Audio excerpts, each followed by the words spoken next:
Tie-bound Hearts. Chapter E. Storm-trapped Silver Shadow. The North Scottish coast breed rain 9 months of the year. Grey, swollen Atlantic waves slam jagged granite cliffs non-stop, spraying salt mist that clung to every window, every weathered wooden beam, every strand of Eloan Reed's chestnut-brown hair. At 22, she was the only full-time marine rehabilitator within 50 miles, living alone in a cramped cottage carved halfway into the cliff face, inherited from her parents after their fishing boat sank in a winter storm 6 years prior. No one else in the tiny village of Brines and cared half as much for the wounded sea life washing up on their shores. Local fishermen saw seals and dolphins as nuisances that stole their catch. Wealthy summer tourists only came for postcard sunsets and cheap seafood platters. Eloan spent every dawn, every dusk, every sleepless midnight wading through frigid surf with rubber waders, medical kits slung over one shoulder, ready to mend oil-burned gills, untangle fishing net lacerations, nurse baby seal pups abandoned by panicked mothers. The worst storm Brines had seen in a decade rolled in on the first night of October. Black storm clouds swallowed the sky by mid-afternoon, wind howling loud enough to rattle the cottage's thin glass panes. Coast Guard sirens wailed far out on the water, warnings blaring over the village's crackly radio. A large commercial trawler had lost control, crashed into a hidden reef, and spilled thousands of gallons of crude oil across the shallow bay. Eloan did not hesitate. She grabbed her waterproof coat, a packed first aid satchel, and her small fiberglass dinghy tied to the cliff dock, ignoring the village elders' shouted warnings to stay inside. Oil spread fast in calm waters, but storm surges would drag the toxic sludge straight into the coral reefs and seal nurseries she spent all year protecting. By the time she rowed out to the reef line, rain lashed her cheeks so hard it stung, and 30-foot waves tossed her tiny boat like a toy. The water turned murky black, thick oil clinging to every floating piece of seaweed, every struggling seabird that could not lift its oil-heavy wings. She tied the dinghy to a sharp rock outcrop, slipped on her waders, and stepped into the icy surf, scanning the shallows for injured creatures. That was when she saw him. Wedged deep in a narrow crack between two massive granite boulders, a broad, silver-scaled tail twisted uselessly against the stone. Heavy industrial fishing nets wrapped tight around his torso and fin, plastic rope cutting deep, bleeding gashes into luminous pale silver skin. Dark crude oil coated most of his lower body, dulling the natural pearlescent glow of his tail, and shallow, ragged breathing fought the cold air above the water's surface where his upper body broke the waves. Eloan froze. Old fishermen's tales swirled in the back of her mind, stories of merfolk, cruel sea creatures that dragged sailors down to drown, monsters with sharp teeth and hypnotic eyes. But this figure did not look monstrous. He looked hurt, terrified, trapped, exactly like every wounded animal she had ever rescued. She waded closer, hands raised slow and gentle to show she meant no harm, speaking in the soft, quiet tone she used for skittish wild seals. "I won't hurt you. I'm only here to cut the nets free." The man's head snapped up. His hair was dark, wet, plastered to sharp cheekbones, and his eyes were a shade of vivid, unearthly blue no human could ever possess, bright as tropical lagoon water, flecked with tiny silver specks that glinted even through the storm haze. He bared no teeth, made no threatening sound, only stared at her with a raw, exhausted confusion, his chest rising and falling fast from pain. Eloan stepped carefully onto the slippery rock ledge beside the crack, pulling a pair of heavy metal cutting shears from her bag. The net ropes were thick, reinforced for large deep-sea catches, and each pull made the silver tail beneath twitch in obvious agony. She worked slowly, whispering quiet reassurances as she sliced through one cord after another, wiping oil and blood from his skin with clean cloths soaked in saltwater solution from her kit. Up close, she could see how otherworldly he truly was. His skin held a faint cool luminescence under the grime, his fingers webbed slightly at the base, nails smooth and iridescent like polished pearl. The upper half of his body was human in shape, broad-shouldered and lean, but from the waist down, The massive silver mare tail stretched nearly 12 feet long, split into two delicate fan-shaped flukes that shimmered faintly whenever he shifted. When the last net cord fell away, he slumped forward against the rock, relief flooding his bright blue eyes. Elon knelt down, dabbing antiseptic salve onto the worst of his open lacerations, her touch light and careful. The oil will irritate your skin for days. This salve eases the burn. He did not speak, not at first. He only watched her, that unblinking sea blue gaze tracing the smudges of oil on her cheeks, the frayed cuffs of her coat, the faint scar across her left eyebrow from a childhood boat accident. When she finished tending his wounds, he lifted one web hand, and pressed a smooth, glowing white pearl into her palm. It warmed against her cold skin, radiating soft, gentle light that cut through the dark storm rain. "A gift," he said, his voice low, resonant, like waves rolling over smooth stone. His accent was strange, lilting, no trace of local Scottish dialect, no recognizable language she had ever heard, yet somehow, every word settled clear in her mind, as if the sea itself translated for him. "For your kindness." Elon curled her fingers around the pearl, staring down at it in wonder. "What are you?" For a heartbeat, hesitation flickered across his sharp features. He glanced back at the open, raging ocean, as if calculating how far he could swim before the storm pulled him under. "A traveler, lost at sea. My boat sank on the reef." It was a blatant lie. The massive silver tail coiled behind him proved it, but Elon chose not to push. Whatever he was, he had not harmed her, had only suffered the same fate as every other sea creature trapped in human fishing gear. She nodded, tucking the pearl safely into the inner pocket of her coat. "The storm will come by dawn. Stay hidden here until the tide recedes. The village fishermen will not come this far out until morning." He inclined his head, a slow, graceful motion that felt ancient, royal. "I will remember your mercy," Elon read. She blinked, surprised he knew her full name. Before she could ask how he had learned it, a sudden towering wave crashed against the rock, sending a wall of frothy black water between them. When the spray cleared, the crack between the boulders stood empty. No silver tail, no strange blood stranger, only floating scraps of broken fishing net and the faint, lingering glow of his pearl still warm in her pocket. Elon rode back to the cliff cottage as the storm slowly died down, her mind reeling. She laid the glowing pearl on her wooden kitchen table that night, staring at it for hours long after midnight, wondering what secret the cold Atlantic waves had pushed into her path. Chapter 2: Midnight Tides and Secret Gifts.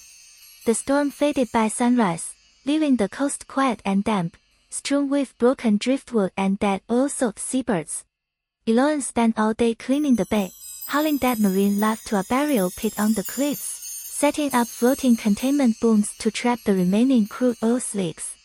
The village folk avoided her as usual, muttering that she wasted her life caring for sea vermin, too soft-hearted to see the ocean as nothing more than a resource to exploit. By 10 o'clock that night, exhaustion weighed heavy in her bones. She brewed a mug of hot spiced tea and stepped out onto her cottage's small stone balcony, overlooking the endless black stretch of the Atlantic. The moon hung low, a thin silver crescent casting pale light over the rolling waves, and the air carried a faint, sweet salt and seaflower scent she had never noticed before the storm. That was when she spotted him. He lingered half-submerged in the calm water at the base of her cliff, his silver tail curled gently around a cluster of smooth white seashells piled on a flat rock. His dark hair floated loose around his shoulders, and those luminous blue eyes looked straight onto her balcony, as if he had been waiting for her to appear. Elon gripped the wooden railing, her tea mug forgotten in her hand. "You came back. I told you I would remember your kindness," he called up, his voice carrying easily over the quiet tide. He lifted one web hand, gesturing to the stack of shells beside him. "I brought offerings. Treasures from the deep, where the oil cannot reach." Curiosity outweighed caution. She grabbed a thick wool shawl, grabbed a lantern from the kitchen, and descended the rickety wooden staircase carved into the cliffside, leading down to the small rocky landing where she moored her dinghy. When she reached the water's edge, he swam forward until his chest rested on the flat rock shelf, the massive silver mare tail floating lazily behind him in the shallow surf. The shells he had stacked were unlike any Eloan had ever found along the shore. Spiral iridescent nautiluses glowing pale blue, tiny clams that emitted soft green bioluminescence, conch shells edged with delicate swirling patterns that looked hand-carved by tiny ocean hands. Beside the shells lay sprigs of glowing violet sea moss, strands that lit up like tiny starlight when she touched them. These grow in the deep coral kingdoms, he explained, watching her run a finger along the glowing moss. They heal damaged reefs, calm hurt sea creatures. I thought they might help your work. Eloan picked up one of the luminous nautilus shells, turning it in her palm. You really are not a lost sailor, are you? For the first time, a faint, sad smile tugged at the corner of his mouth. My name is Kale. I am heir to the silver merfolk that rule the deep Atlantic trenches. We have lived beneath these waves for thousands of years, long before humans built villages on these cliffs. Merfolk. The old fisherman's tales were true, after all. Yet standing there face to face with Kale, Eloan felt no fear, only a quiet, aching wonder. He had every reason to hate humans. Human trawlers trapped his body in nets. Human ale poisoned his waters. Human greed destroyed his home, but he had only brought her gentle gifts, offered quiet help for the sea she loved. Humans have hurt your home terribly, she said softly, setting the shell back down. I am so sorry. Kale's bright blue eyes softened.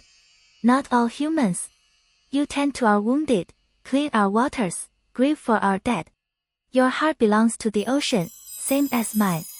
They talked long into the midnight tide that night. Kale told her stories of the deep sea kingdoms, glowing coral cities lit by millions of bioluminescent fish, vast underwater gardens of sea lilies, ancient mare kings carved into stone reefs centuries ago. He spoke of his people's ancient, unbreakable oath, a law written into the bedrock of their undersea court, forged after a brutal human mare hunt 1,000 years prior. Any mare who fell in love with a human would slowly lose their ocean magic, their scales would fade, and they would dissolve into sea foam within 1 full year, lost forever to the waves. Eloan's heart twisted with sorrow for him. You cannot ever love a human, then. Not without dying. Kale looked away, out toward the endless dark ocean, his jaw tight. The oath does not stop feelings. It only punishes them. After that midnight meeting, Kale came to her cliff landing every single night when the moon rose high. He would arrive an hour before midnight, bringing rare deep-sea plants to repair her damaged shoreline, using his quiet hydrokinetic magic to shift floating oil slicks away from the seal nurseries, to guide lost baby dolphins back to their mothers.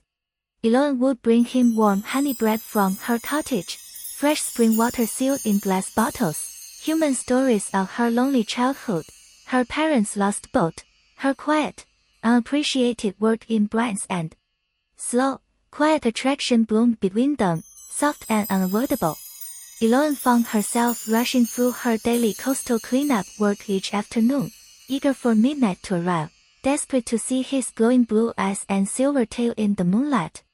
Kale lingered longer each night, his gaze lingering on her face, his wet hands brushing hers lightly when he passed her shells, a faint, warm flush spreading across his pale mare skin whenever she smiled at him. Neither spoke of the terrible oath hanging over them, the death sentence waiting if they dared to cross the line between human and mare. They clung to the small, stolen midnight hours the tide gave them, pretending the ancient sea law did not exist at all. 1 full month after the storm, Eloan stayed late at the landing after their nightly talk, staring out at the waves long after Kale had slipped back into the deep. She pulled the glowing pearl he had given her that first night from her coat pocket, holding it up to the moonlight, wondering how many more quiet midnight tides they would be allowed to share before the ocean's cruel rules tore them apart. Chapter 3: The Truth Beneath Moonlit Waves. The village's annual autumn harvest festival rolled through Brands and at the end of October, bringing crowds of tourists and the wealthy industrialist, Mr. Hawk to town. Hawk owned a chain of offshore fishing vessels, the same fleet that had spilled the crude oil and trapped Cale in the reef nets weeks prior. He hosted a lavish dinner at the village's only seaside hotel, buying rounds of whiskey for all the local fishermen, whispering quiet promises of higher pay if they helped him hunt rare sea creatures lurking in the bay's deep reefs. Eloane heard the rumors while she cleaned oil residue from the shore one afternoon. Two fishermen sat on a driftwood log, drinking cheap beer, speaking loud enough for her to overhear. Old Hawk's offering £50,000 for any live mare he can drag up, one man slurred. Says their tail pearls sell for millions to rich collectors in London. Claims the silver-tailed one's been hanging around the South Cliff every midnight. Eloane's blood turned cold. They were hunting Cale. She abandoned her cleanup supplies immediately, rushing back to the cliff cottage to warn him, but dusk fell fast, and Cale did not arrive at their usual midnight meeting spot that night. She waited until 3 a.m., lantern burning bright on the rock landing, scanning every wave for a flash of Silvertail, only to return to her cottage alone, sick with fear. The next evening, she decided to swim out to the reef where she first found him, hoping to find some trace of his presence. She changed into a thin swimsuit under her coat, grabbed a waterproof headlamp, and rowed her dinghy out to the granite rock crack as twilight painted the sky pink and purple. The water was calm, glass smooth under the sunset, clear enough to see 30 feet down to the coral reef below. Eloane tied the dinghy to the rock, slipped into the frigid Atlantic, and dove down with her headlamp switched on. That was when she saw the full truth of Cale's world, lay bare beneath the moonlit waves. A vast hidden underwater cave system stretched behind the rock crack, its walls lined with glowing blue coral that cast soft light over piles of smooth white pearls, stacked seashells, and small woven seaweed mats covered in dried deep-sea flowers.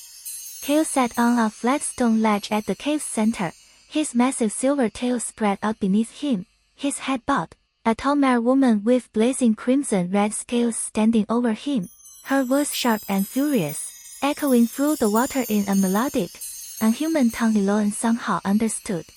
This was Lyra, the red-tailed mare Princess Cale had briefly mentioned weeks prior, his promised royal bride from childhood.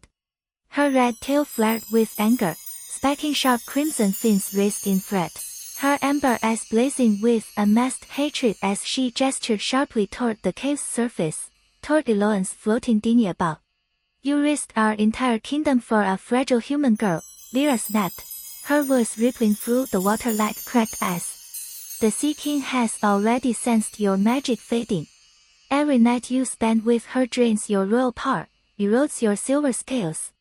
If you continue this foolish attachment, you will dissolve into foam before the winter solstice, and I will be forced to take your throne as heir in your place.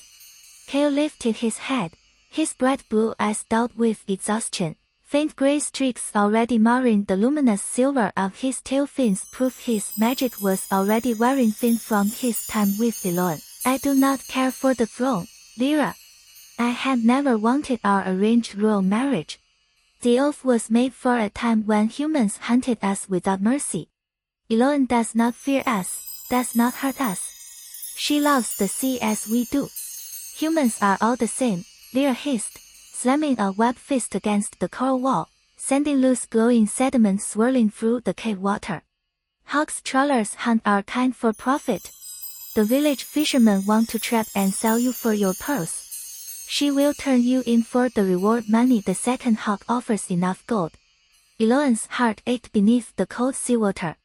She kicked forward slightly, accidentally knocking a loose stone loose from the cave entrance. The small rock clattered against the coral floor, and both merfolk's heads snapped toward the cave mouth, spotting her floating in the glow of her headlamp. Lyra's face twisted with rage the second she laid eyes on Eloane. With a sharp flick of her red tail, she sent a powerful surge of churning current hurtling straight toward the human girl, intending to sweep her far out into open, unforgiving ocean currents. Before the wave could hit, Kale surged forward in a flash of silver scales, wrapping his webbed arms around Eloan's waist, shielding her body with his own tail as the current crashed over them. He pulled her tight against his chest, his blue eyes sharp and protective as he turned to face Lyra. "Touch her, and I will renounce my royal title entirely," he warned, his voice low and dangerous, the water around them rippling with his suppressed hydrokinetic magic. "I will abandon the deep-sea court forever, live in the shallow shore waters beside her cliff, even if the oath burns my magic away to nothing." Lyra stared at them both, wounded and furious, her red tail drooping with defeat. "You throw away centuries of my royal legacy for a human who will age and die in a single blink of our long lives. You are a fool, Kale." With one final bitter glare, the red-tailed princess flicked her tail and vanished into a dark underwater tunnel, leaving Kale and Eloan alone in the glowing coral cave. Kale loosened his protective grip around her waist, his webbed fingers brushing gently over her cold, water-chilled cheeks. He led her to the stone ledge, lifting her onto dry coral above the waterline so she could breathe easier, his silver tail coiled loosely beside her legs. "You heard everything," he said quietly, "no more lies, no more half-truths between them." Eloan nodded, reaching out to trace the faint gray dull streaks along his tail fin, her throat tight with unshed tears. "Your magic is already fading because of me. The oath will kill you if we keep meeting. I do not regret a single midnight tide I spent with you," Kale whispered, leaning his forehead lightly against hers, the choluminescence of his mare skin mixing with the warm flush of her human cheeks. "Even if I only had months left before my scales dissolve, I would choose every stolen moment with you over an eternity of empty, loveless royal life in the deep-sea court." In that glowing coral cave, hidden beneath the moonlit Atlantic waves, Eloan stopped fighting the love blooming between them. She leaned in and pressed her lips to his, saltwater clinging to both their skin, the ancient sea oath's death sentence hanging heavy over their quiet, forbidden kiss. They knew the world above and the kingdom below would tear them apart if given the chance, but for that single, perfect underwater moment, none of the threats, none of the pain, none of the separation mattered at all. Chapter 4 Red-tailed Wrath, Double Threat. The cold salt water still clung to Eloan's skin as Kale escorted her back to the dinghy, his silver tail moving slowly beside the small fiberglass boat. Gray streaks had spread further across his tail flukes overnight, a visible mark of the magic he sacrificed just to hold her, just to shield her from Lyra's raging current. Eloan's chest ached every time she glanced at those faded scales, a heavy guilt settling deep in her bones. "You cannot keep risking yourself for me," she whispered, gripping the boat's wooden gunwale. "Lyra will report everything to the Sea King. Hawk's men are hunting you with nets and poison bait. Two worlds are closing in to destroy us both." Kale rested one webbed palm flat against the hull, and a thin sheet of calm water wrapped around the dinghy's base, smoothing the choppy waves so the boat would not rock. His sea-blue eyes held a quiet, stubborn resolve. "I have lived for 300 years without a single thing worth fighting for. Now I have you. I will not step back, no matter what threats come." Before Eloan could reply, distant motorboat engines rumbled across the bay. Bright white searchlights sliced through the twilight, sweeping back and forth over the reef line. Hawk's patrol boats. Kale vanished beneath the waves in an instant, leaving only a faint trail of glowing pearl dust floating on the surface.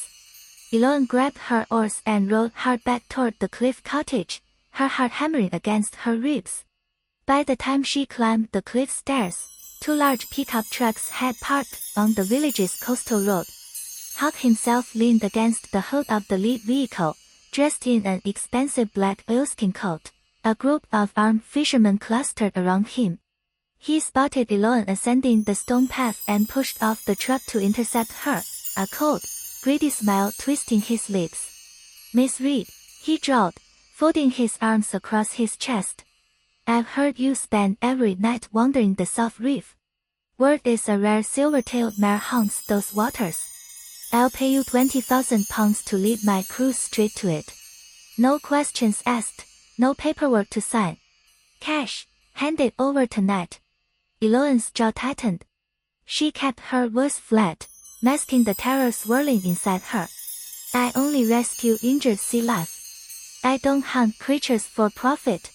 Leave my coastline alone. Hawk's smile dropped. He stepped closer, lowering his tone into a sharp, threatening snarl. You think you can protect some sea monster forever? My nets will drag it up sooner or later. If you stand in my way, I'll cut all funding to your little wildlife rescue station. I'll convince every local shop to refuse your supplies. This village survives on my fishing contracts. They'll turn their backs on you in a heartbeat. He stormed off without waiting for a reply, barking orders at his crew to deploy submerged gill nets across every reef channel by sundown. Eloan locked herself inside the cottage afterward, pacing the tiny kitchen while twisting Kale's glowing pearl between her fingers. Two separate enemies pressed in, Lyra's merfolk court, ready to enforce the ancient death oath, Hawk's human fleet, ready to capture Kale and butcher him for his luminous tail pearls. She was trapped between two worlds, with no clear escape route. That midnight, Kale surfaced as usual, but he did not bring his usual pile of glowing sea flora or polished shells. He carried a tangled mass of torn fishing net, reeking of chemical poison bait Hawk had dumped into the shallow bay. He laid the ruined net on the rock landing, his blue eyes dark with fury. The poison seeps into the coral, kills juvenile fish, burns mare skin on contact, he explained, running a webbed finger along the synthetic rope soaked in toxic liquid. Hawk plans to weaken all sea creatures in the bay to make capture easier. If his nets trap any young merlins from the deep court, they will not survive the chemical burns. Eloan's mind raced. She pulled out a notebook and scribbled rapid notes. Hawk's illegal toxic bait, unlicensed submerged gill nets, oil spill violations from his trawler weeks prior. All evidence she could submit to the National Marine Protection Agency if she could gather proof without being caught by his armed crew. I can file official charges against him, she told Kale. I have contacts at the Coastal Conservation Board. But I need photographs of his illegal nets, samples of the poison he's dumping. I can't get that evidence alone at night. His boats patrol every channel. Kale's lips curved into a faint, determined smile. I can help you collect proof. I can guide your small dinghy through hidden underwater tunnels where his patrol lights cannot reach. My magic can mask the boat's weight so his searchlights will not spot us. They crafted a risky plan overnight. Eloan would bring a waterproof camera and sealed sample jars at dawn the next day, when Hawk's crew took shifts back on land for breakfast. Kale would swim beneath the dinghy, bending the ocean currents to hide their trail, leading her straight to the anchored nets and poison storage barrels hidden in a remote cove. But their plan was discovered far sooner than they expected. Lyra had sent small, swift messenger eels to track Kale's movements every night. The red-tailed princess surfaced at the cliff landing an hour before dawn, her crimson tail slashing the water to create towering small waves that crashed against the stone, waking Eloan inside the cottage. Kale stepped between Lyra and the cottage's wooden staircase the second Eloan stepped outside, shielding her from the mare princess's rage. Lyra's amber eyes blazed, dozens of tiny glowing eels swirling around her shoulders as witnesses to their forbidden bond. The Sea King has received my report, Lyra shouted, her voice echoing across the empty bay. He issues his official ultimatum, return to the deep trenches within 3 full moons, cut all contact with this human girl, or he will unleash a tidal surge to flood Brian's End, wiping every human from this stretch of coast to eliminate your temptation. Eloan froze, horror flooding her chest. A tidal wave would destroy the entire village, kill innocent fishermen, children, elderly residents who had nothing to do with Hawk's greed. Kale's shoulders tensed, his magic rippling outward to calm the churning waves Lyra had summoned. You would punish hundreds of harmless humans for my choice, Kale demanded, his tone sharp with betrayal.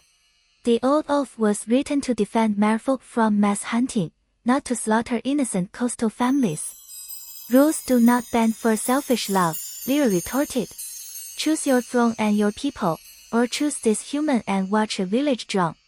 The Sea King will not wait beyond 3 moons. With that warning, Lyra vanished back into the dark depths, leaving Kale and Eloan staring out at the quiet, sleeping village below the cliffs.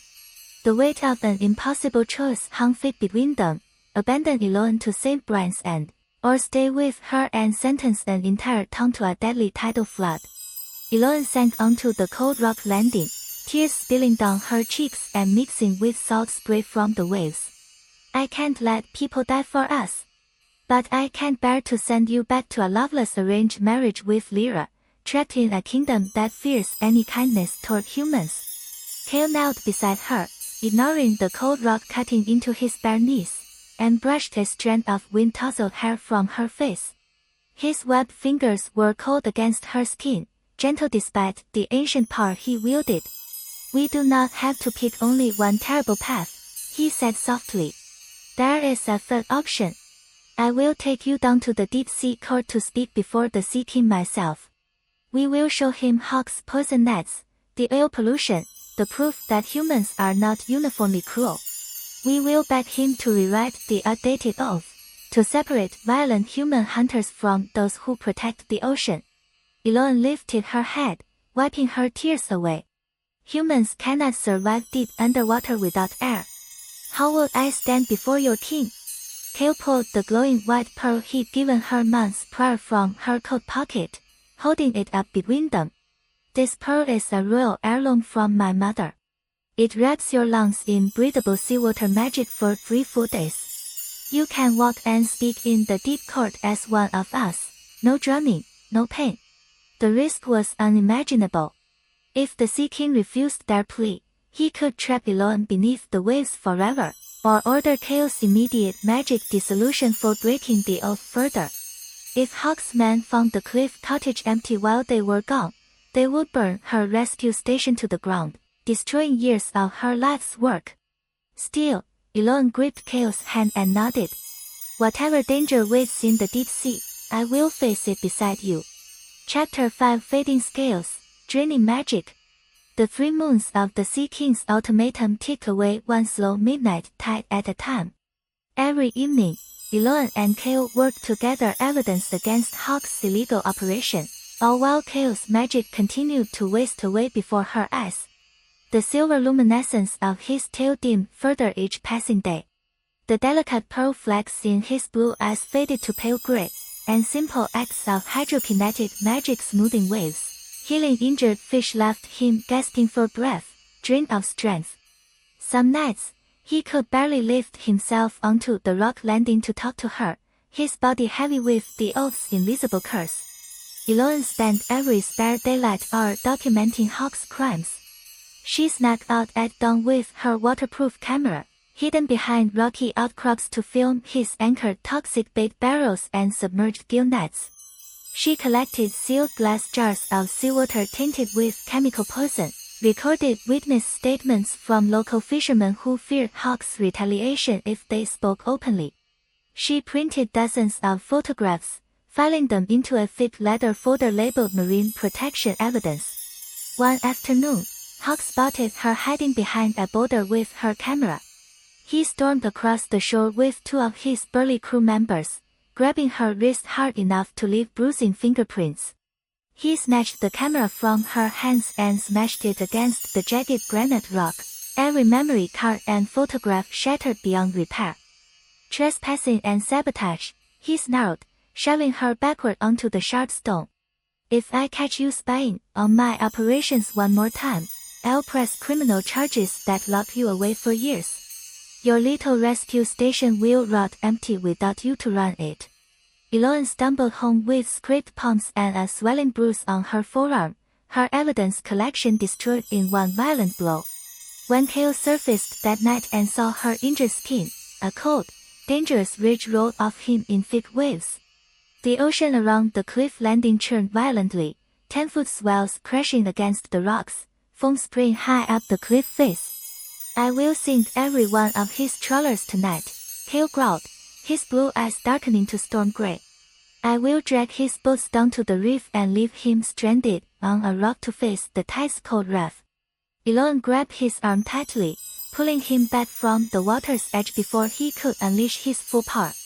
If you sink his ships in public, every human coastal town will hear tales of a murderous mere monster attacking fishermen. The Sea King will use that violence as proof humans and merfolk can never coexist. We lose our only chance to rewrite the oath. Kale's shoulders sagged, the wild rage fading into quiet, exhausted grief. He sank onto the rock beside her, his faded silver tail curling loosely around his hips, and rested his head against her shoulder. His skin felt colder than usual, the magic inside him thinning with every hour they spent together. I hate seeing you hurt, he whispered. I hate that every moment I spend near you steals a little more of my life away. But I cannot force myself to stay away, not even to save my own scales. Eloan threaded her fingers through his coat, wept once, staring out at the endless Atlantic. She thought of the village families who would drown in the tidal surge if they failed to bargain with the Sea King, thought of Hawk's captive merlins dying from toxic bait, thought of Kale slowly dissolving into foam if the oath remained unbroken.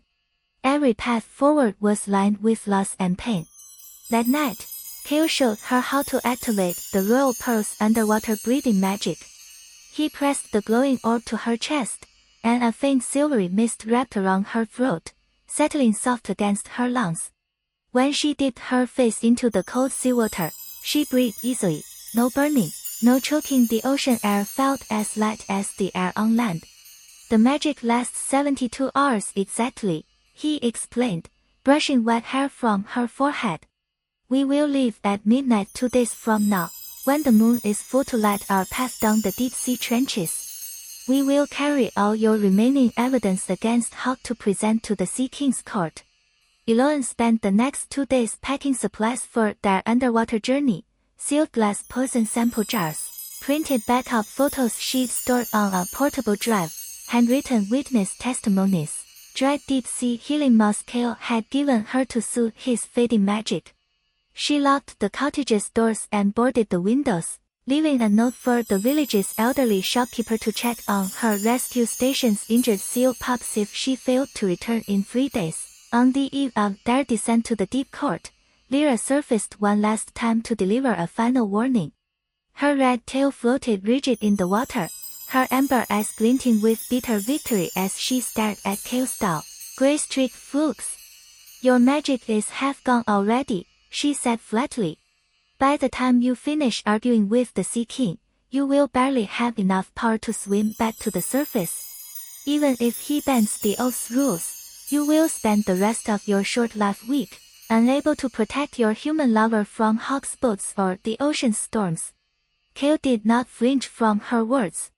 A short life filled with genuine love is far better than an empty 300-year reign trapped in a loveless political marriage. Lyra's jaw tightened, heart flickering across her face beneath her anger.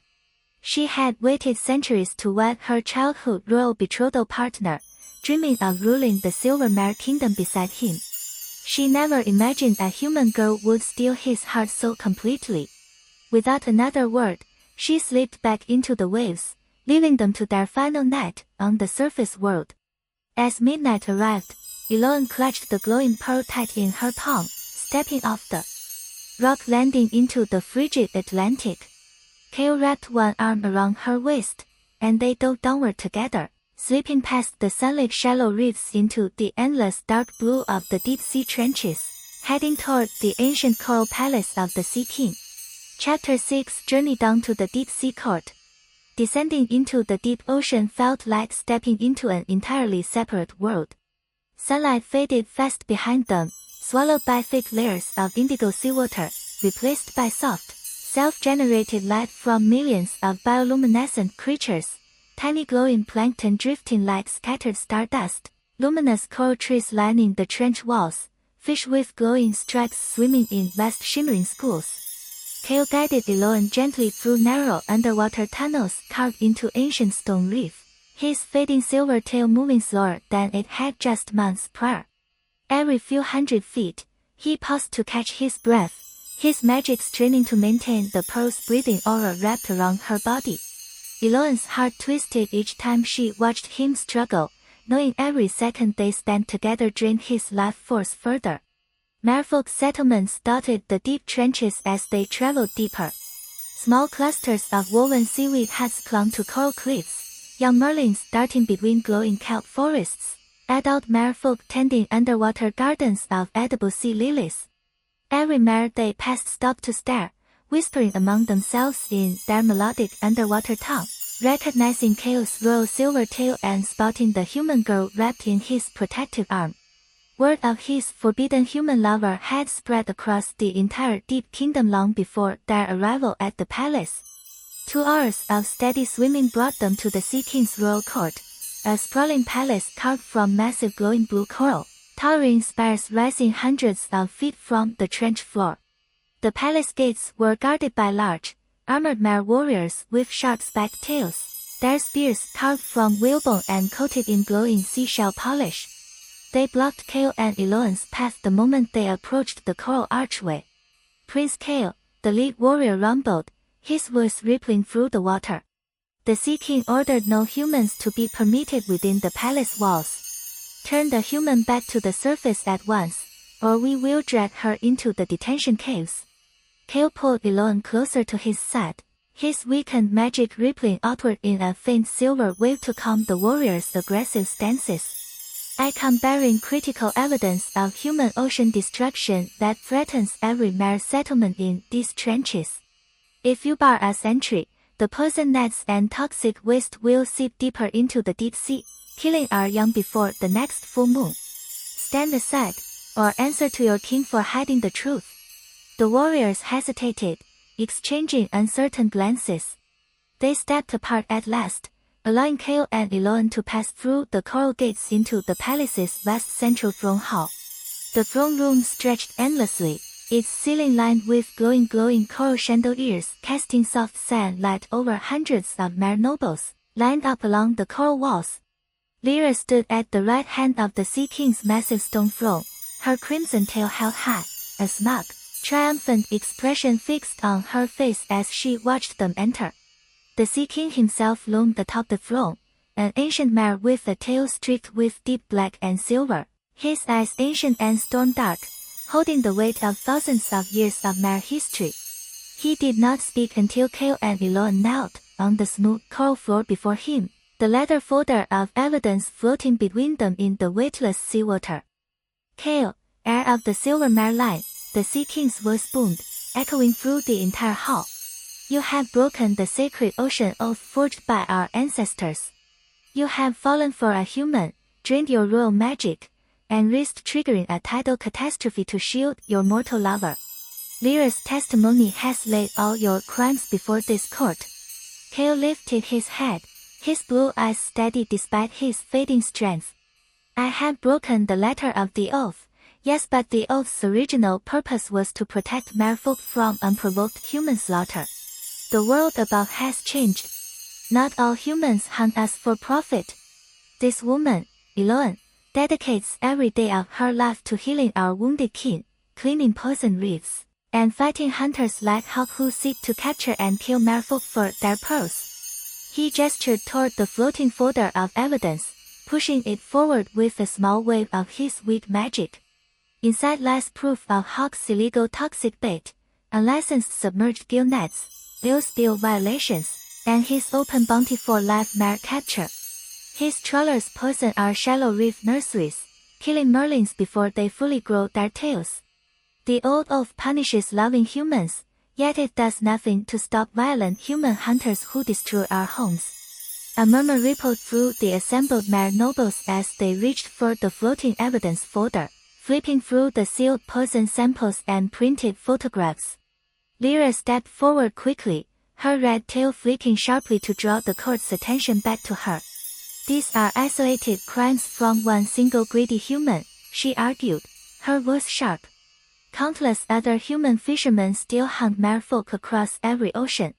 If we rewrite the oath to allow human mer love, our royal line will dilute, our magic will fade entirely across generations. and humans will walk freely into our trenches to capture us unopposed. Kale's obsession with this mortal girl blinds him to the kingdom's long-term survival. Eloin stood from her kneeling position, her human legs steady on the smooth coral floor, and spoke for the first time before the entire mare court. Her voice carried clearly through the water, amplified by the pearl's magic wrapped around her throat. "I do not ask for all humans to be welcomed into the deep sea," she said firmly, her gaze sweeping across every noble mare's face. "I only beg the court to split the ancient oath into two separate laws, one to punish humans who hunt, poison, or harm marine life, and a second clause that permits gentle, ocean-loving humans to form bonds with merfolk without forcing magic dissolution or tidal punishment. I have spent years proving I mean no harm to your people. I am ready to swear a permanent oath before the Sea King to protect these oceans for the rest of my mortal life if the court will grant Kale reprieve from the curse." The Sea King fell silent for a long, heavy moment, his ancient eyes studying Eloin's calm, earnest expression, then turning to Kale's dull, gray-streaked tail, the visible cost of their forbidden love plain for all to see. He raised one massive webbed hand to silence the murmuring nobles, a heavy decision weighing on his ancient shoulders. "The oath cannot be fully erased. It is woven into the bedrock magic of our oceans," he announced slowly. "But I have the power to rewrite its terms to fit this new age. I will split the ancient law as the human girl proposes.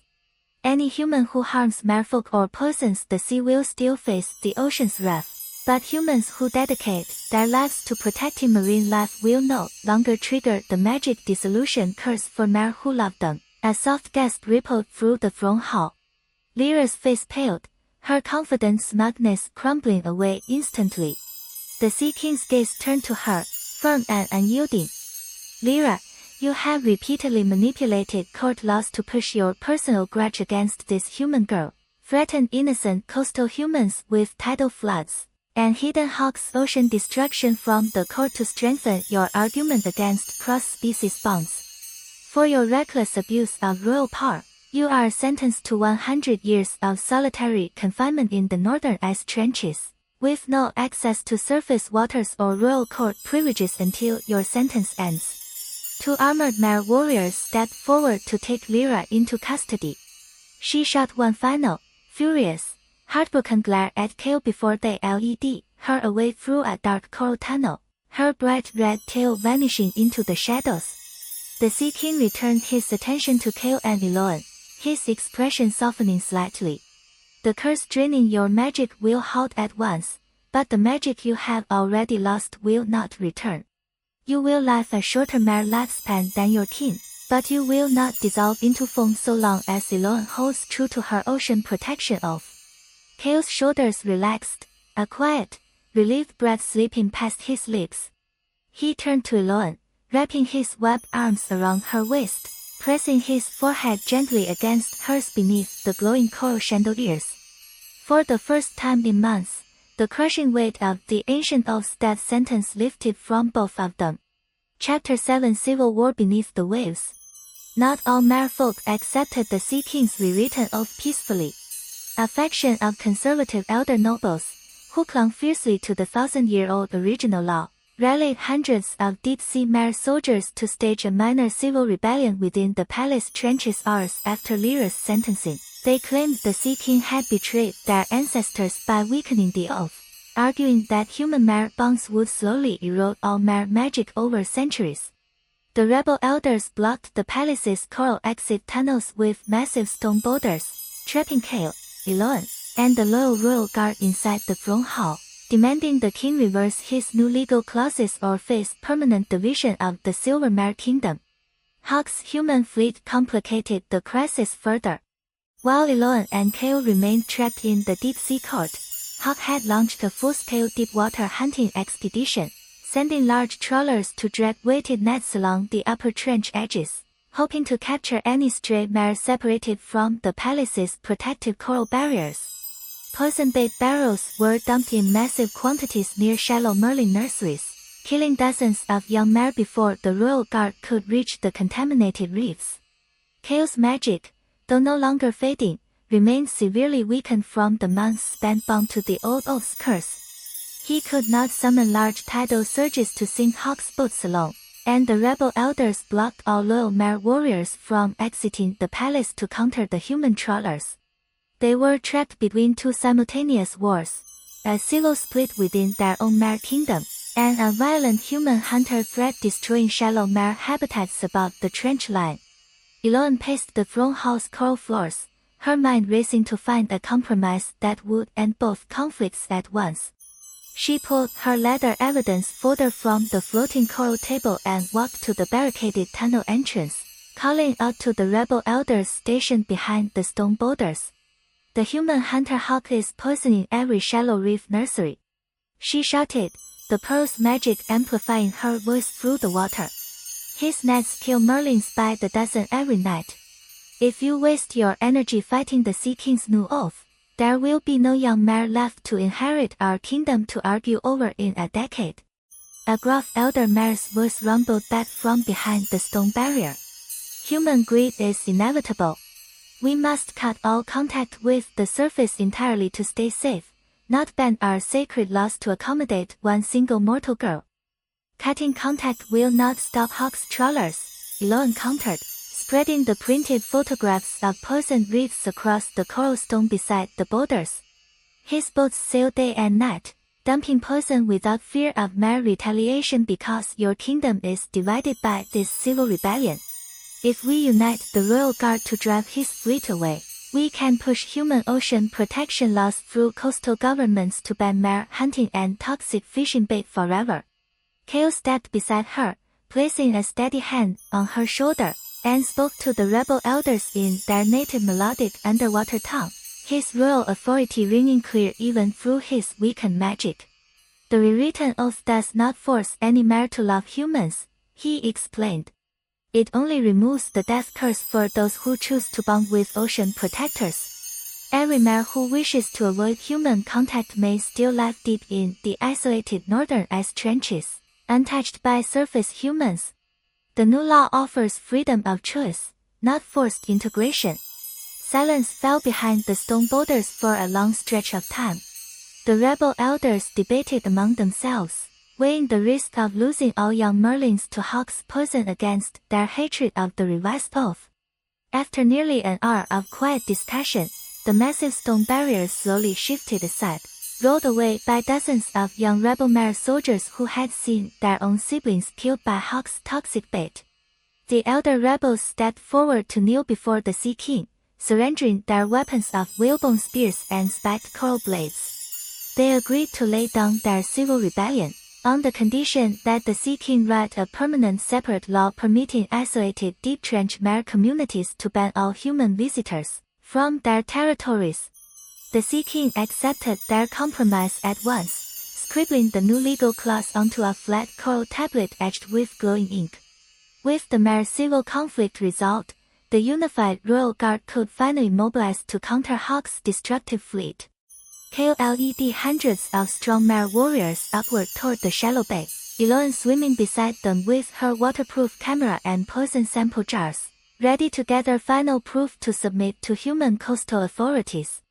When they surfaced at dawn, Hawk's 3 large trawlers were anchored across the reef line, crews hauling tangled nets full of dead sea life onto the wooden decks. One young merlin had been trapped in a submerged gill net, its small crimson tail covered in chemical burns, screaming weakly as fishermen prepared to haul it aboard for capture. Rage surged through Kale at the sight of the injured young Mer. Even with his weakened magic, he summoned a powerful swirling current that ripped the fishing nets free from the trawler's winches, sending tangled ropes and poison bait barrels tumbling overboard into the bay. The royal Mer warriors swarmed the boat's house, slashing the remaining submerged nets with sharp coral blades, driving the terrified human fishermen back inside their cabins. Eloan swam alongside the chaos, snapping hundreds of clear photographs of Hawk's illegal gear, the injured merlin, and barrels of toxic chemical bait lined up on the trawler decks. She sealed fresh poison water samples into glass jars, tucking them safely inside her waterproof satchel before Kale guided the injured merlin to safety in a hidden shallow cove, lined with healing sea moss. Hawk stood on the lead trawler's deck, screaming threats down at the merfolk surrounding his boats, furious that his months of hunting planning had collapsed in a single dawn raid. He tried to radio for additional armed crew boats, but Chaos' weak hydrokinetic magic disrupted the radio signal, sending static crackling through every speaker on all 3 vessels. By mid-morning, the entire trawler fleet was disabled, their nets destroyed, poison bait dumped overboard to be neutralized by the ocean's natural mineral currents. Hawk's crew refused to continue hunting against the Mer warriors' unified defense, forcing the industrialists to sail back to the harbor empty-handed, seething with unbridled rage. Eloan and Kale returned to the cliff cottage as the sun crested high over the coast. The Mer civil war resolved, Hawk's hunting operation temporarily halted, and the ancient ocean oath rewritten to grant them a chance at a shared future. Still, they knew Hawk would not surrender his greed so easily. He would fight back with human legal loopholes and bribes to local officials to resume his Mer hunting as soon as possible. They needed to submit all their collected evidence to the National Marine Protection Board immediately to secure permanent criminal charges against him. Chapter 8 Bargain with the Sea King. The 3-day limit of the Royal Pearl's underwater breathing magic expired just hours after they surfaced back at Brian's and Cliff Cottage. Eloan set her full collection of evidence onto the wooden kitchen table, spreading out photographs, sealed poison samples, witness statements, and recordings of Hawk's threats against her rescue station. She planned to drive 3 hours to the Regional Marine Protection Headquarters at sunrise the next morning to file formal criminal charges against Hawk's Fishing Corporation. Kale stayed beside her at the table, his silver tail coiled loosely on the cottage's stone balcony floor, no longer dulled by the old oath's curse. The gray faded streaks on his flukes remained permanent, a permanent physical reminder of the months he'd sacrificed to stay by her side. But the draining magic pain had vanished entirely. He could summon small waves and heal injured sea creatures without collapsing from exhaustion once more. That evening, a royal messenger eel swam up to the cliff landing, carrying a carved coral message tablet etched with the Sea King's glowing blue script. The king requested Kale and Eloan return to the Deep Court one final time to sign a formal permanent ocean protection treaty, binding both human and merfolk to shared coastal preservation rules. The treaty would grant Eloan official Mer royal protection for her rescue station, and give merfolk the legal right to intervene against illegal human ocean hunters without triggering human military retaliation. They dove back down to the Coral Palace after sunset, arriving to find the Sea King waiting beside a massive flat coral treaty tablet, carved with dual laws for both Mer and human coastal communities. The treaty laid out clear, binding terms for both races. 1. All human vessels were banned from setting toxic fishing bait or submerged gill nets in Mer shallow nursery reefs. Any human captured hunting merfolk for pearls or captivity would face coordinated human criminal charges and merfolk ocean retaliation. 3. Eloan's marine rescue station would receive permanent royal Mer support. Chaos King would secretly heal injured sea life brought to her station overnight, accelerating recovery times for wounded creatures. 4. A yearly joint human Mer Ocean Protection Council would meet at the cliff landing to resolve cross-species coastal conflicts peacefully. Eloan dipped her finger into glowing blue coral ink and signed her full human name onto the treaty's human section. Kale pressed his web palm to the Mer royal seal beside her signature, leaving a permanent silver pearl imprint to bind the Mer kingdom to the agreement. The Sea King pressed a small, glowing deep sea amulet into Eloan's palm after the signing, a symbol of official royal alliance between her rescue station and the Silver Merfolk Court. You have brought balance back to our oceans, the Sea King said, his ancient eyes soft with quiet approval. For centuries, our world and yours stood divided by fear and violence. You and Kale have forged a new path of mutual respect for all life beneath the waves. With the treaty fully sealed, they returned to the surface cliff cottage before midnight to prepare for Eloan's trip to the Marine Protection Board headquarters. Kale planned to stay hidden in the base reefs while she traveled inland, guarding the coastline from any sudden return of Hawk's trawlers during her absence. Before dawn broke, Eloane packed all her evidence folders into a waterproof hardshell case, tucking the Sea King's royal amulet around her neck beneath her jacket. She knelt beside Cale on the rock landing, pressing a soft kiss to his cold, scaled cheek. "I will file all charges by sunset tomorrow and return to the coast as fast as I can," she promised. Hawk will face massive fines and permanent fishing license revocation once the board sees all this proof. Cale laced his webbed fingers through hers, the faint silver glow of his restored magic wrapping gently around their intertwined hands. "I will patrol the base reefs every hour you are gone. No trawler, no poison bait, no harm will touch our coastline while you are away." Eloane climbed into her small weathered pickup truck and drove inland toward the regional marine office, her heart light with quiet hope for the first time since the storm that first trapped Cale in the fishing nets months prior.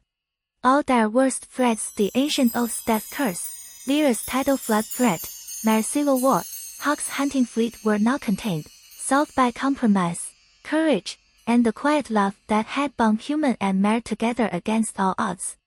When she arrived at the Marine Protection Board's office building, she laid every piece of collected evidence across the conference room table for the lead conservation officials to review. The photographs of poisoned reefs, injured marlin, and Hawk's illegal nets shocked the board members into immediate action. They scheduled an emergency federal court hearing for 1 week later, issuing an immediate temporary restraining order banning all of Hawk's vessels from operating within 50 miles of Bryan's End coastline until the trial concluded. Word of the restraining order reached Hawk within hours.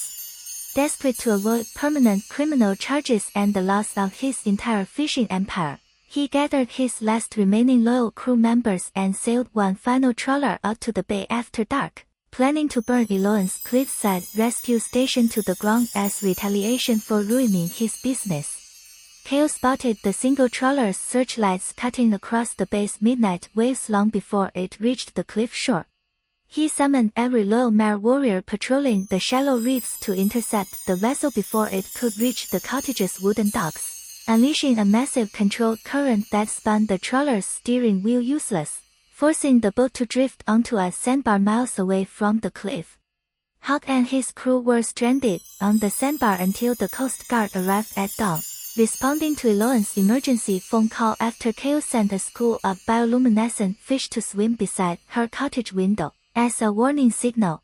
By the time Eloane drove back to Bryan's End late that night, Coast Guard boats had arrested Hawk and his entire crew on dozens of federal marine violation charges, including illegal toxic waste dumping, endangered species hunting, and criminal harassment of a licensed marine rehabilitator. His fishing corporation's assets were frozen pending the upcoming court trial, his trawlers impounded by federal marine officials indefinitely. The greatest human threat to their quiet coastal peace had been neutralized at last. Chapter 9: Collapse of Hawk's illegal fleet. 1 week after Hawk's arrest, the Federal Marine Court held its public hearing to review all evidence Eloane and Cale had collected over months of secret coastal surveillance. The courtroom was packed with local village residents, marine conservation activists, and legal representatives from Hawk's bankrupt fishing corporation. Eloane testified first, presenting her photographs, sealed poison samples, and recorded audio of Hawk's violent threats against her rescue station to the judge. The federal prosecutor called forward multiple local fishermen as witness statements, all of whom confirmed Hawk's large cash bounty for captured live merfolk and his orders to dump toxic bait across protected reef nurseries. Midway through the hearing, the prosecutor submitted a surprise piece of evidence, underwater video footage Cale had helped capture, showing Hawk's crew hauling injured marlins into holding tanks on the trawler's lower deck. The silent, glowing footage left every spectator in the courtroom stunned, murmurs of outrage rippling through the gallery as the judge reviewed the footage frame by frame. Hawk's legal defense team attempted to argue the footage was fabricated, claiming merfolk were mythical sea creatures that did not exist to be hunted.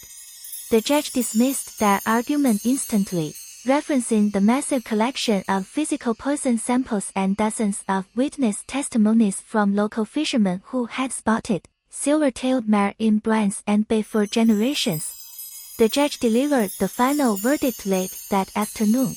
Hawk was found guilty on all 27 federal marine violation counts, facing a minimum 10-year federal prison sentence, permanent revocation of all commercial fishing licenses, full forfeiture of every trawler and coastal property he owned, and a 7-figure financial restitution payment to fund national ocean marine protection programs.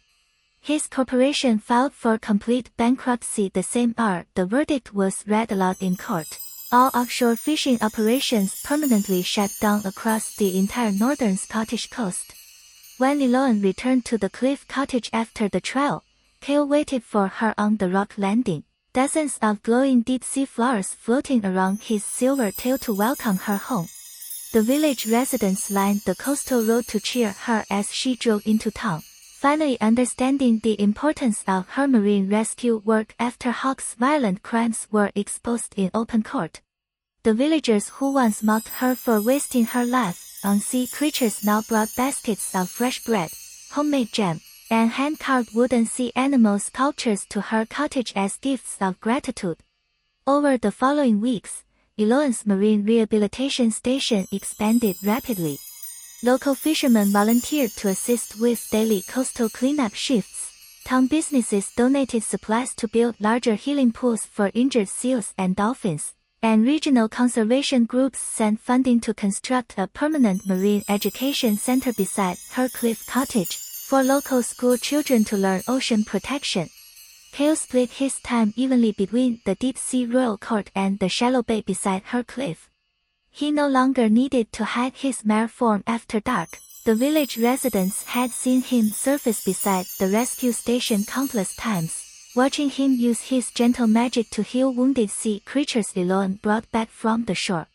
They no longer feared the old fisherman's tales of violent mare monsters. They recognized him as a quiet, powerful guardian of their coastline, bound to Eloan by a tender, respectful love that bridged their separate worlds. Lyra remained confined in the northern ice trenches for her 100-year sentence, sending rare, quiet messenger eels to the cliff landing every few months with small gifts of ice-crystallized sea flowers, a silent acknowledgement of her defeat and lingering regret for the chaos she had caused between Cale and Eloan. Cale never held bitterness toward her. He understood her anger had grown from a lifetime of arranged royal marriage expectations and fear of losing her kingdom's traditions to human influence. He sent back glowing deep-sea healing moss via the eels, a small gesture of peace between them. The faded gray streaks on Cale's silver tail remained a permanent mark of the months he spent bound to the old oath's curse, but he never once regretted the time he'd sacrificed to stand beside Eloan through every storm, every betrayal, every battle against Hawk and the Mare Kingdom's conservative elders. The permanent loss of some of his full mare magic felt a tiny price to pay for the quiet, peaceful life they now shared along the brines and cliffs. Eloan continued to run her marine rescue station full-time, with Cale's silent, nightly magic support accelerating every injured animal's recovery. Together, they hosted the first annual Human Mare Ocean Protection Council meeting at the cliff landing at the end of autumn. Mare nobles swimming up from the deep trenches to sit beside village fishermen and conservation officials to draft new coastal preservation rules for the coming year. The divide between human and mare folk slowly faded into mutual collaboration and shared care for the Atlantic waves that bound both their worlds together. Chapter 10 Tie-bound Vows, Eternal Union. A full year after the storm that first trapped Cale in Hawk's fishing nets, Eloan and Cale planned a quiet, dual-world wedding ceremony, to be held at sunset, on the cliff's rocky landing where they shared their first stolen midnight ties together. The Sea King traveled up from the deep coral palace to officiate the merfolk portion of the vows, while the village's elderly local priest came to deliver the human wedding blessing. Every resident of Brines and village attended, standing along the cliff's stone path lined with glowing deep-sea flowers Cale had brought up from the trenches. Mare nobles swam to the shallow bay to watch from the water's surface, their silver and crimson tails shimmering beneath the golden sunset light. Elone wore a simple flowy linen gown dyed soft ocean blue, woven with tiny shell beads she collected over their ear together. Around her neck rested the royal pearl Kale had given her that first storm night, glowing gentle silver against her collarbone. Kale stood at the water's edge, his upper body human-shaped, his faded silver tail coiled loosely beneath the shallow surf, no longer hiding his true form from the human crowd. When the dual officiants finished their opening blessings, Kale stepped forward to take Elone's hands in his cold, wet palms, his sea blue eyes filled with quiet, endless adoration. He spoke his vows first, his voice low and resonant, carried across the bay on the soft evening tide wind. For 300 years I wandered these empty Atlantic trenches, bound to an arranged marriage I never wanted, trapped by an oath that promised pain for any mare who dared to love a human. The storm 1 year ago trapped me in Hawk's cruel nets, and you pulled me free with gentle hands and no trace of fear. You taught me that humans are not all greedy hunters, that kindness can cross every divide between land and sea. I gave up a portion of my magic to stay beside you, and I would surrender every last scale on my tail all over again to stand here with you today. I swear to guard your coastline, heal your wounded sea creatures, and love you through every tide, every storm, every mortal year you have on this earth. Elone squeezed his web hands tight, warm human fingers wrapped around his cool mare skin, and spoke her own vows, tears glistening in her eyes as the sunset painted the ocean gold behind them. I lost my parents to the sea years ago, and I thought I would spend my whole life alone, tending to wounded sea life with no one to share my quiet coastal days. I found you trapped in the reef nets, broken and hurt, and I never imagined I would fall in love with a mare royal bound by an ancient ocean curse. We fought tidal threats, greedy hunters, civil war within your kingdom, and the weight of centuries of fear between our races to reach this sunset. I swear to uphold the ocean protection treaty we signed with your king, to visit your deep sea palace whenever the pearl's magic allows, to love you through every fading scale, every quiet midnight tide, every endless year of your long mare life. The sea king pressed a pair of matching pearl wedding bands into their palms, carved from deep sea luminous shell, etched with tiny swirling wave patterns to symbolize their tide-bound love.